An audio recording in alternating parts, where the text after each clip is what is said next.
সংখ্যালঘুদের ওপর কথিত নির্যাতন এবং ভারতীয় পতাকার অবমাননার প্রতিবাদে বাংলাদেশ থেকে যাওয়া রোগীদের চিকিৎসা সেবা না দেওয়ার ঘোষণা দিয়েছিল পশ্চিমবঙ্গে JN রায় হাসপাতাল।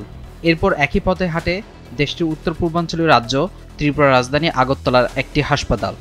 এবার ভারতের ত্রিপুরা রাজ্যের সব হোটেল বাংলাদেশি নাগরিকদের জন্য সাময়িকভাবে বন্ধ রাখার সিদ্ধান্ত হয়েছে।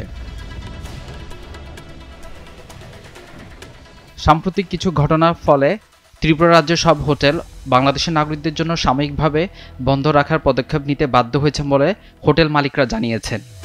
2 ডিসেম্বর ত্রিপুরা হোটেল অ্যাসোসিয়েশনের জরুরি সভায় এই সিদ্ধান্ত নেওয়া হয়।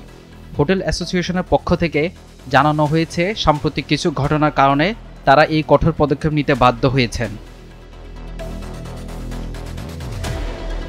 এই বিষয়ে অ্যাসোসিয়েশনের সচিব সৈকত ব্যানার্জি জানান, বাংলাদেশে হিন্দুদের ওপর নির্যাতন এবং চিন্ময় প্রভুকে অকারণে গ্রেপ্তারের প্রতিবাদে রাজ্য সব হোটেল এবং রেস্তোরাঁ বাংলাদেশের নাগরিকদের পরিষেবা প্রদান করবে না।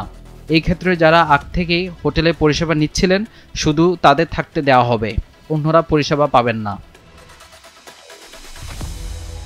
এর আগে ত্রিপুরা আগরতলার বাংলাদেশ সহকারী হাই কমিশনে হামলা চালায় হিন্দু সংঘর্ষ সমিতি নামে একটি সংগঠনের সদস্যরা। সেখানে বাংলাদেশের পতাকা নামিয়ে তাতে আগুন দেয় তারা। পরে এই ঘটনাকে দুঃখজনক উল্লেখ করে বিবৃতি দেয় ভারতের পররাষ্ট্র মন্ত্রণালয়। এইদিকে বাংলাদেশের পররাষ্ট্র মন্ত্রণালয় এক বিবৃতিতে জানায়, এই ঘটনায় বাংলাদেশ গভীরভাবে ক্ষুব্ধ। এর আগে ভারতের পশ্চিমবঙ্গ থেকে হাসপাতাল ও চেম্বারে বাংলাদেশের রোগীদের চিকিৎসা দেওয়া হবে না বলে ঘোষণা দেওয়া হয়। সর্বপ্রথম কলকাতা JN রায় হাসপাতাল এবং সর্বশেষ ত্রিপুরা আগরতলার ILS হাসপাতাল এই ঘোষণা দেয়।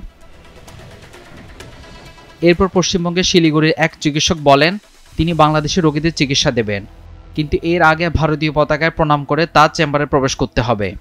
প্রসঙ্গত 25 নভেম্বর ঢাকার বিমানবন্দরে সম্মিলিত সনাতনী জাগরণ জোটের নেতা চিন্ময় কৃষ্ণ দাসকে গ্রেপ্তার এবং পরদিন তাকে আদালতে হাজির করার পর চট্টগ্রামের সহিংসতায় আইনজীবীর প্রাণহানির পর দুই দেশের মধ্যে উত্তেজনা তৈরি হয়।